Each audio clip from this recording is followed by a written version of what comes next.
and welcome back to FranklinCovey's On Leadership series. My name is Scott Miller, and by now you know I serve as the host and interviewer each week of what is now the world's largest and fastest growing weekly podcast dedicated to the topic of leadership. Now, each week we tend to oscillate between a FranklinCovey thought leader and an outside thought leader, and today I'm delighted to welcome back to the set Leena Rinne, who is our Vice President of Global Consulting. Leena, welcome back. Thank you, Scott. Glad to have you here. Always a pleasure. Thank you. And two-time Wall Street Journal best-selling author of the book Leading Loyalty and the 5 Choices to Extraordinary Productivity. What's it like to be a 2 times best-selling author? Oh, it's exciting. Yeah, every bit of it was exciting, writing, and then being able to speak about areas of expertise. Yeah, it's pretty exciting. Most importantly, do your twin girls care? They literally do not. They don't care. But they're bookworms, so you'd think that you'd slip them in One occasionally. day. One day when they're 30, right? Yeah. Exactly. Yeah. Well, Leena, we brought you back on primarily because of your expertise around time management, productivity,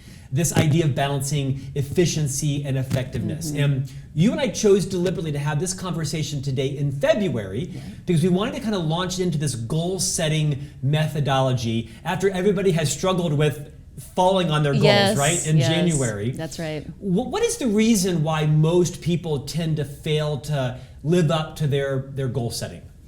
Yeah, I mean, it's a bit of a depressing statistic, right? That by the end of January, a bunch of people have already let go of what they've just a few weeks before committed to. Like I think 90+% is the research. I know.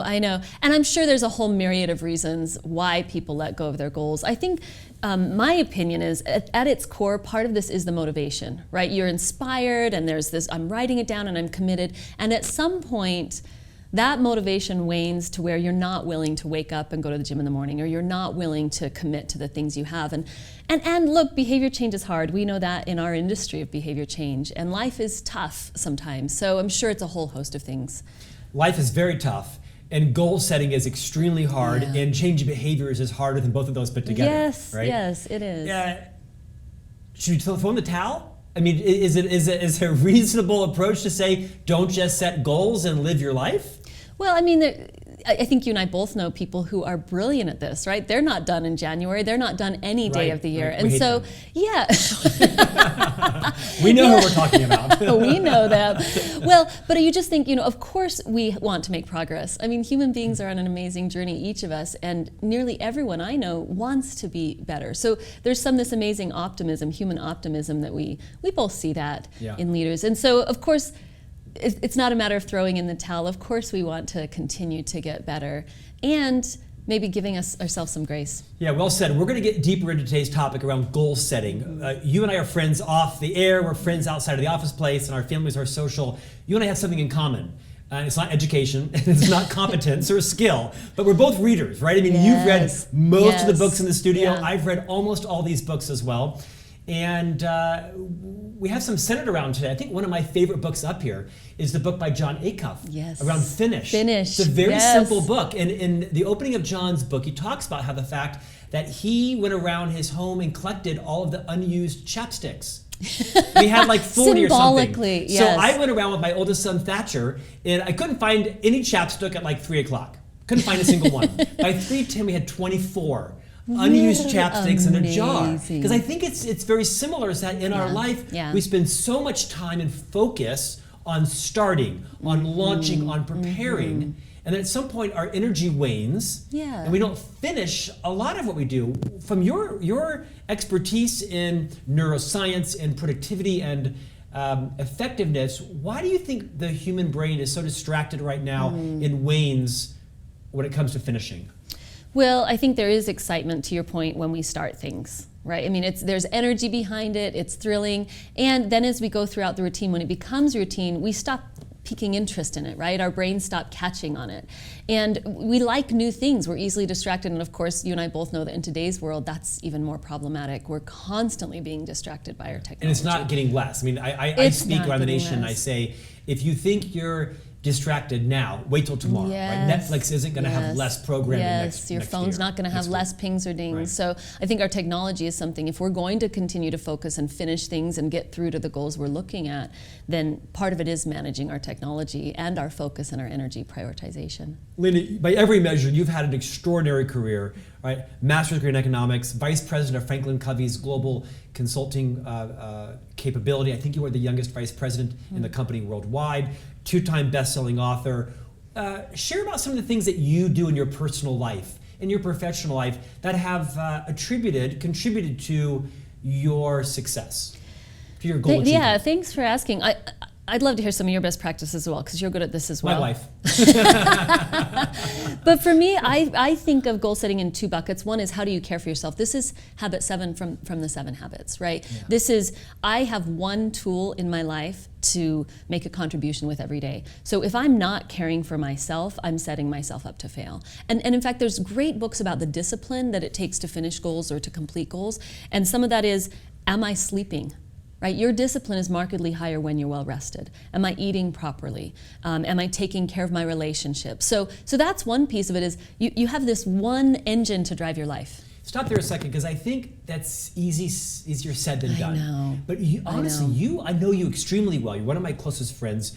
You have an extraordinary capability to have balance in your life. You work very hard. And you play hard. Yes, you have I great do. balance with your friends and your family. Yeah. I'll be at home working. I'll be texting you, and you'll be like, "I'm in Machu Picchu. I can't talk for 2 days. I'm getting ready to ascend." Right? Or you'll be in Guatemala. Yeah. Or you'll be with your family in St. George. Yeah. And then you'll be on a 5-day road trip for the company. I mean, what have you done? Is it mindset? Is it discipline? What have you done that you could share with our listeners and viewers to have extraordinary personal and professional success and life balance with renewal? Yeah, I think, being involved in writing the 5 choices was a game changer for me, because ultimately, while I have to care for myself, and that's one part of accomplishing goals, you have to know where this engine is driving you, right? So what's the long-term vision? So I constantly have this, what's my 5-year plan? What does life look like in 5 years?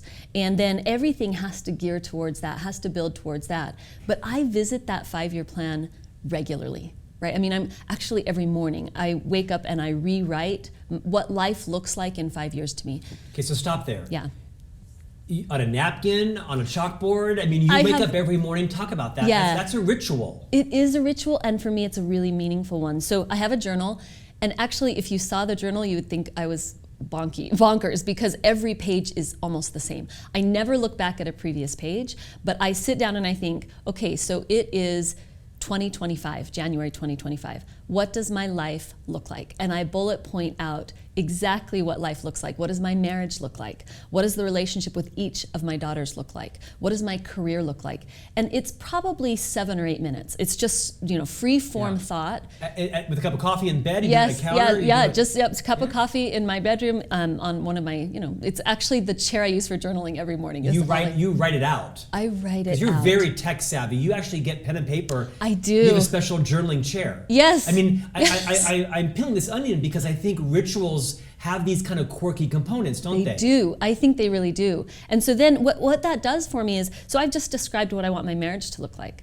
Well, today, if that's my vision 5 years from now, that starts today. And I'm more inclined to say, okay, what am I going to do today that builds to that marriage, or to that career, or to that financial stability that I've just written? Leena, you don't claim to be a neuroscientist, and you're not, but you've done a lot of studying in the last decade around the relationship between our brains and our thinking and our productivity and our habits and such. We both read this book, Everything is Figureoutable, by Marie Forleo. We were interviewing her for this series. She'll come on in a few weeks. And something I loved when I was talking with her is she every day writes her goals down 10 times in a row. Like, I will not talk in class. I mean, I will not talk. She writes them down 10 times every day. She writes them down to repeat them. What does the science show about the connection between writing down your goals and the likelihood they're going to become true? Well, two things about that are interesting. A moment ago, we were talking about how easily distracted we are, right? And our brains are pinging. It's the squirrel. People feel like they have ADD. And if you are 10 times a day, I mean, that is focus, right? It's back to the book, The One Thing. Visualization. Right. Right. So, and then there is research that shows when you physically write something down, you do process it a little differently, and in fact, you commit it to memory more effectively as well. So I will pick the winning lottery numbers. I will pick the winning lottery 10 numbers. times Does every that work? day. Yes. I'm not sure that I'm willing one to do works. that. Powerball, right? Exactly. Let's talk about goal setting for a moment. We talked about how depressed everybody is the first week of February because we've set lofty goals, right? I'm going to do 10 push-ups every day. You get to January 3rd and you forget one night. You kind of phone it in from your bed. Of course you wouldn't. You would be doing more than that. What does the science show behind crafting good goals? We hear a lot about SMART goals, and that seems reasonable. FranklinCovey has a methodology around goals in the corporate setting, but they're actually quite applicable in our personal lives, are they not? Yes, they really are. Well, maybe if I can even step back and say, why set goals? Because there's part of you could say, well, I'm just going to do my best. I'm just going to show up every day and do my best, and maybe that's good enough. But goals, in fact, when we were writing the 5 choices, one of the people we interviewed gave this great analogy. Edward Vogel gave this great analogy about goals. He said it's almost like you have a nightclub bouncer in your brain. And I've always remembered that phrase, a nightclub bouncer in your brain. He said high performers have these really strong filters, and high performers actually process less information than low performers.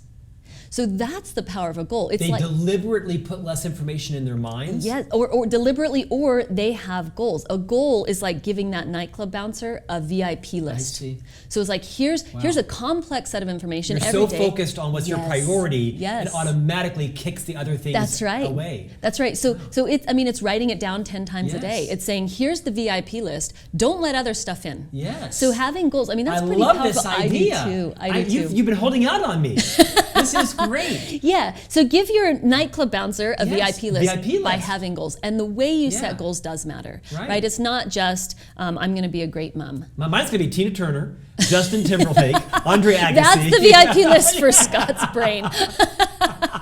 Tina Turner, I know. But if you want an effective VIP list, the goal should be structured well. And we, of course, do have a format for that at FranklinCovey. It's the from X to Y by when. There's a starting line, there's a finishing line, and there's a time frame. Other people talk about SMART goals. That's another great format. It's a very clear VIP list for your brain. I mean, think about what you just shared to me and to everyone.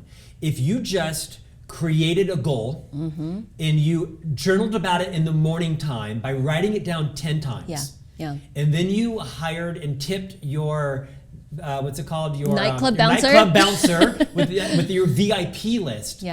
I mean, that's pretty powerful. Golden. That's pretty powerful. Yeah. So and then of course there are so many great resources on this topic of discipline, goal setting, willpower, and I think part of it is knowing yourself a bit as well. So knowing that you need the rest, knowing when to. I mean, Daniel Pink's book, When, right? So when is your peak time of thinking in the day? Your recovery. Yes. So it's understanding what works best for you as well, so that you can actually execute on. I want to come back to Dan Pink's book because that had a profound impact on me when we interviewed him here, the book When. You talked about this goal construction methodology of from X to Y by when. We say it pretty fast here because it's part of our nomenclature. Take a moment and kind of deconstruct what that would look like in someone's corporate life or in their personal life, taking that from X to Y by when methodology. So, a couple critical components of it. We encourage, regardless of the goal, that you try and have a metric. So there actually is a number. The X and the Y are actual metrics. And that can be hard in a personal life because what's the metric of being a good mom or a good parent? But there are metrics you could say, because part of it is it's yes or no. There's no ambiguity of whether you accomplished it if there's a metric. And then the time frame is important as well, right? So there's maybe some urgency created or at least some clear expectation. There's metrics as parenting. Is my wife speaking to me tonight because I didn't blow up at the boys? Well, when I was first developing my goals as a mother, for me it was, I've got twin daughters, so it was 10 minutes a day with each child individually. Right, so at the time, this is when they were smaller, and we were getting 0 one-on-one time. Right, I was just trying to keep things together at home, but saying, I'm going to find a way to fit 10 minutes with just each one on their own. Or the other one I had was that I'm going to read one parenting book a month. Right, and so there's a yes or a no component to it. It's not ambiguous. Did I do it or did I not do it? And that's pretty powerful in a goal as well. Yeah. The From X to Y by When methodology came from our 4 disciplines work with Chris McChesney and Jim Hewling and Sean Covey. That book's being rewritten and relaunched actually. So exciting. Now, very and excited. They're so brilliant. Yeah, they are brilliant. Yes. And I think it's been really powerful for so many of our clients because it brings a methodology that is so crystal clear. We're going to increase customer retention from 38% to 44% by end of the first quarter, right? And then you attach what are lead and perhaps lag measures to that. And with Scoreboard Methodology, it brings that whole idea of visualization and writing your goals down at the corporate level. It does. And one other component for me as I've worked through my goals in that from X to Y format is also that I have some passion behind it, right? I think organizations and teams and leaders, it's true as well. What's the why behind the what of this? What's the motivation for doing it? I've found that if I can't get excited about the goal, I'm going to really struggle to accomplish it. So thinking about, is it from X, we often use weight loss examples because that's a common goal, right? What is exciting about that for you? It's not just I'm going to go from this weight to this weight by this time frame. But what's the why behind the what? What's the motivation? Because I think that is why we lose power and steam behind our goals. When you connect to the why, to your goal, you're more likely to put it on the VIP list. The bouncer's going to kick it off. You're going to get it done. Yeah. Because you're emotionally attached to it. Yeah, there's some why. I mean, for me, I decided that, my birthday's in the middle of the year this year. I'm going to be in the best shape of my life. Right? That's what I keep saying. I'm going to be in the best shape of my life. There is a from X to Y by when, but that's the motivating factor that when it, 5 a.m. and the alarm goes off, I do not feel like waking up. Back to Daniel Pink's book, I'm not a morning person like you. But if I can say, I'm going to be in the best shape of my life, there's a visceral motivation to that. I think there is this connection between when and why and what. Like you said, I am a morning person. I was up at 4 this morning. It's very natural for me. I know. But I bounce out of bed like Tigger. Yeah. And I was writing. I'm writing several books, and I write a column in Ink magazine and all kinds of things. I'm writing a lot. I write from 4 to 5:30. That's amazing. And then, believe it or not, my 3 boys are up running around at 5:30. I know. They got your same genetics. They do. My wife's kind of a little bit of night and morning. Right? My wife's usually up between 5:30 and 6. We have a lot going on in the morning time. And my best productivity time is usually between like 6 and 9. I'm kind of on fire. Yes. Without caffeine, right? Ready to go, best thinking. And then sort of 9 to 11 is sort of processing information, doing things. And then at 11 o'clock, I'm into lunch. Right. So I've told my whole team, if you want my best thinking, you have to get on my cycle. Because if you try to get me from 3 to 7, I'm not checked out, but my energy is waning. Yeah, and I just think understanding some of those things about yourself is important, because imagine if you set your writing time from noon to 2. I mean, your goals would not be accomplished the same way. Yeah. So understanding all of these little nuances, and again, so many great articles, podcasts, TED Talks on this. I would say people should research this. Don't just take for granted that you're going to set a goal and then February, it's a little depressing because the goal's gone.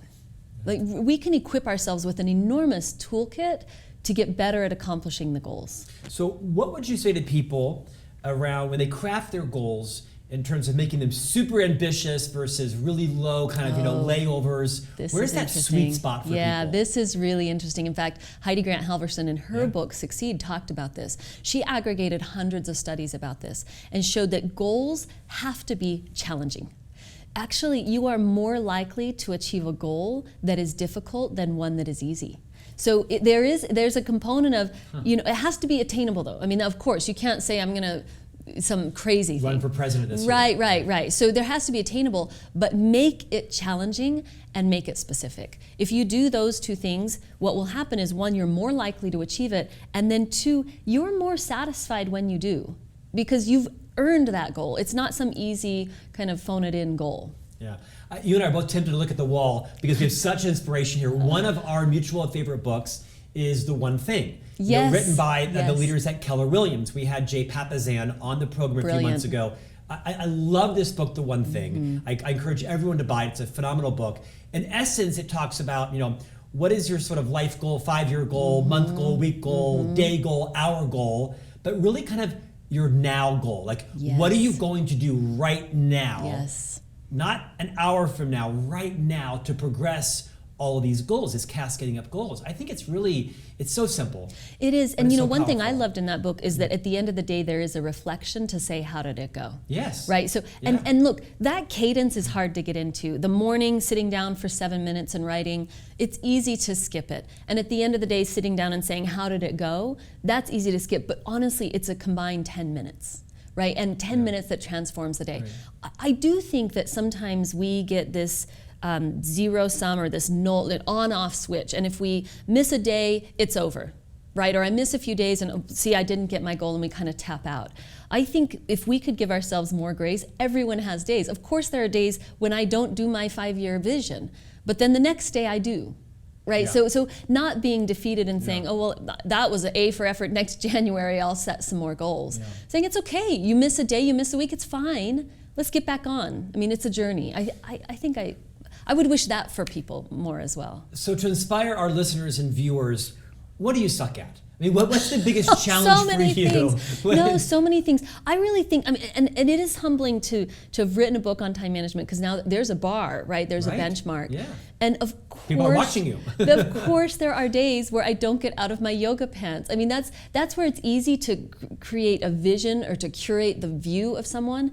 But the reality is, I mean, of course, there are days where it's not pretty. And you know what? And fine. I think the difference is I'm okay with that.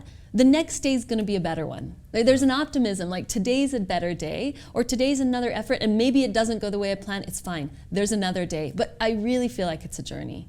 I think you're a great inspiration for sort of managed chaos. Because well said. Right. I mean, you have these two young girls, eighth grade? Seventh grade. Thank you for asking. That's right.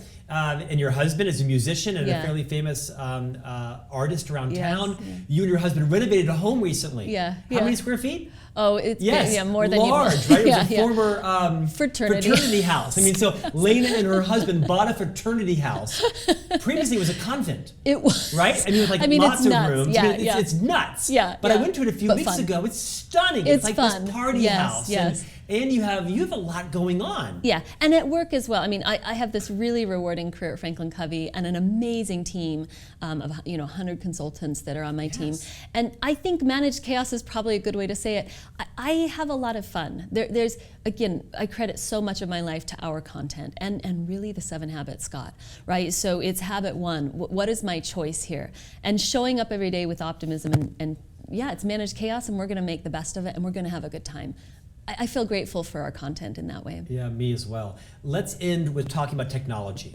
Okay. Because I know you're not an expert, because off camera you asked me how to turn your phone off. Shush, that's a secret. She just bought a new iPhone, and she was trying to figure out how to do the 7 buttons to turn it off. So I took some pride in being able to show one person one thing about an iPhone. It's like I tripped running over to But how funny is it that I've never turned it off? I've had it for quite a while. I don't turn my phone off. Why do you, right? I know. On the plane, of course, I always turn my phone off. Yeah, whatever. Talk about the challenge or the benefit that technology can play into our productivity and to goal achievement. So I think it's one of the big paradoxes and ironies and challenges of today is that our technology will make us more productive and it will make us less productive. Our technology can help us accomplish all these brilliant goals, and it can be the thing that hinders us as well. So I think, just like so many things in life, this has to be choice. And I'm sorry, I can't remember the name of the book about digital detox. Yeah. But anyway, so a book that recently came out around digital detox, taking 30 days and pulling out as much as you can. Yeah. I think this is choice. There's a huge genre right now around there this. There is. Coach me for a moment and we'll finish. One of my biggest challenges is focus, not surprisingly, right? I have a lot of big opportunities writing books and keynotes and blogging and these Inc. articles, and also my day job, and my parenting job, and my responsibilities as a husband, and on and on and on.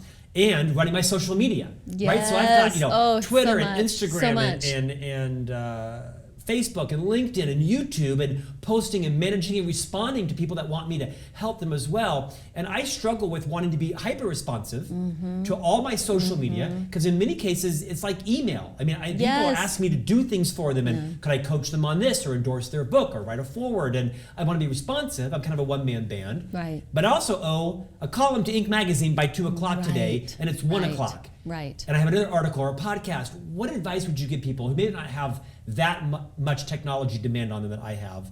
How do I balance this need to respond and be responsive with focusing on my priorities? Because I'm in a quandary. Honestly, even if people don't have quite as much as you do, there's constant barrage, right? And in the end, there is no end to the number of things that you could spend time on. It's true. I mean, there's never this caught up. I think people think, I'll just get caught up. There's no caught up in today's world. People have a goal of getting their inbox to zero. That's never been a goal of mine. Well, and it can't be if you're going to say, again, bringing this full circle, what's the long-term vision? So does every one of those social media accounts fuel that or not? Does having zero inbox fuel that or not? Right. Because in the end, there's no end. So there's no caught up, there's no end to it. You have to say no to something. I mean, and unfortunately, what we often end up saying no to is our most important relationships, right? The one-on-ones with your team members, the date night with your sweetheart.